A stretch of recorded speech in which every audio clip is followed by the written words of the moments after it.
Coming up on Mountain News this morning, trade war on hold after a weekend war of words between President Trump and Colombia's president over deported migrants. And today, folks around the world are remembering the 80th anniversary of the liberation of the Nazi concentration camp Auschwitz. Dedicated to Eastern and Southern Kentucky, this is WYMT Mountain News This Morning.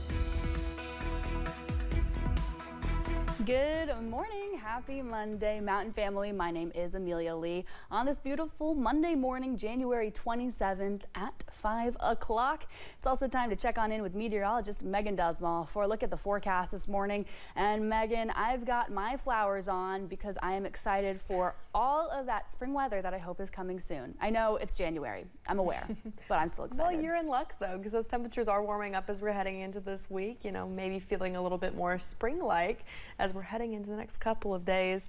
Yes, those temperatures are warming up. I'm so grateful to be giving the good news for once. It's been a while. Let's take a look outside though at the chances that you could expect some fog on the roads this morning. Now you're expecting more chances of fog the more south you go, closer to where we saw some of that precipitation this morning, because we have the higher humidity values as we go through the next couple hours. Now take a look at that satellite and radar and you can see where that bit of precipitation has been this morning, but it is on its way out. You can see towards the end of this loop that it is tapering, starting to look quite dry for the rest of the day. Here are those current temperatures though, and as you can see, not too bad of a start to the day. We are in the 30s across the region, looking in upper 30s as you're traveling towards Jacksboro and Monticello and Williamsburg, 37 degrees. Here are the forecast highs for today. We will continue to see those temperatures warm up, looking in the mid 40s for most of the area, a little bit cooler as you're traveling towards Virginia, in the low 40s. Now, here are the next 12 hours as we'll get to those highs, seeing those temperatures track on upwards, hitting a high around that 3 o'clock mark today before dropping overnight to those overnight lows. Amelia. All right, Megan, thank you. This morning, an apparent pause in the public spat between President Donald Trump and the President of Colombia over migrant deportations. The overnight agreement halting a trade war between the two countries. Meanwhile, Trump is turning focus to his domestic agenda, attending the House GOP retreat at his club in Florida. CBS News' Jared Hill has more from New York. President Donald Trump, back in Florida for the first time since moving back into the White House, is preparing to host Republican House members for meetings at his Doral resort today. The focus, domestic policy, as an international showdown seems to have cooled. Overnight, the White House said the U.S. and Colombia had reached a trade war-ending agreement over deportations. Over the weekend, Colombia's President Gustavo Petro refused to accept U.S. military deportation flights, saying the U.S. cannot treat Colombian migrants as criminals. President Trump threatened a travel ban on top Colombian officials and 25% tariffs on Colombian exports, which would have doubled after a week. Petro initially stood his ground, announcing his own tariffs on U.S. goods, writing, "Your blockade does not scare me." But last night, the White House said Colombia's government has agreed to all of President Trump's terms, including the unrestricted acceptance of undocumented migrants from the U.S. without limitation or delay. This as the Trump administration ramps up deportations nationwide. We are going to enforce immigration law. We're going to protect the American people. Vice President J.D. Vance defended Trump's efforts on CBS News Face the Nation, including the president's executive action allowing agents to make arrests in churches and schools. I desperately hope it has a chilling effect on illegal immigrants coming into our country. According to ICE, hundreds of migrants have been arrested over the past few days, including nearly 1,000 on Sunday alone. Jared Hill, CBS News. Colombian officials posted on social media last night that they are traveling to the U.S. soon for high-level meetings, adding that diplomatic channels of dialogues will be maintained to guarantee the rights, national interest, and dignity of Colombia's citizens. A large part of the Trump administration's national security policy includes ICE, or U.S. Immigration and Customs Enforcement. Jessica Umbro spoke with anti-ICE protesters who took to the streets of downtown Lexington to express their disapproval of the immigration crackdown.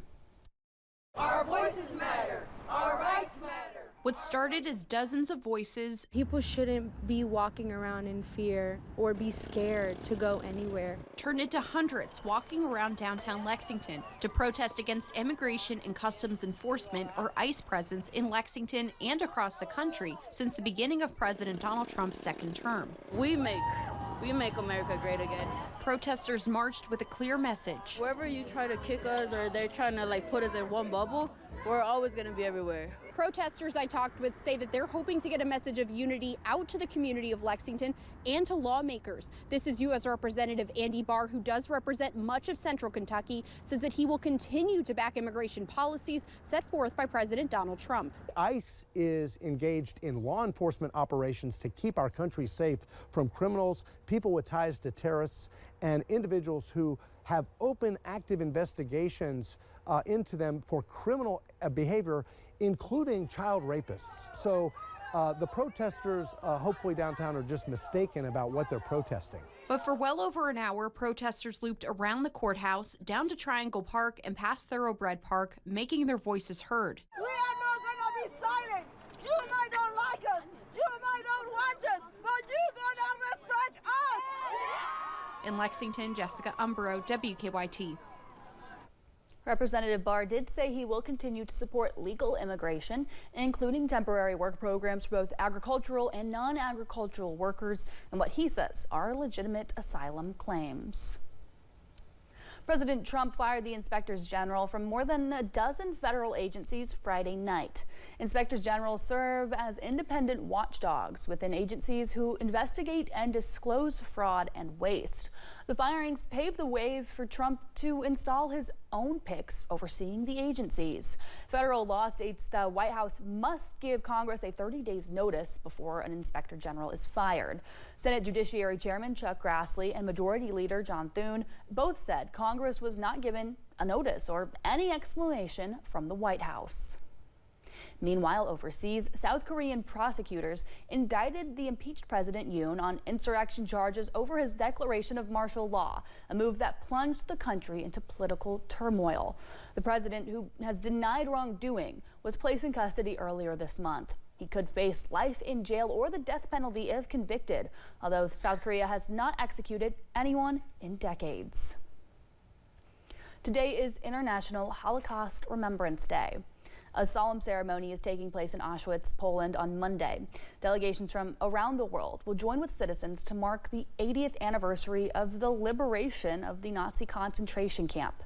Soldiers liberated about 7,000 prisoners still held at the camp, but the Nazis murdered more than 1 million people in Auschwitz. The Trump administration is sending a delegation to Monday's ceremony to mark the anniversary. Well, thank you for getting your day started with us here on Mountain News this morning.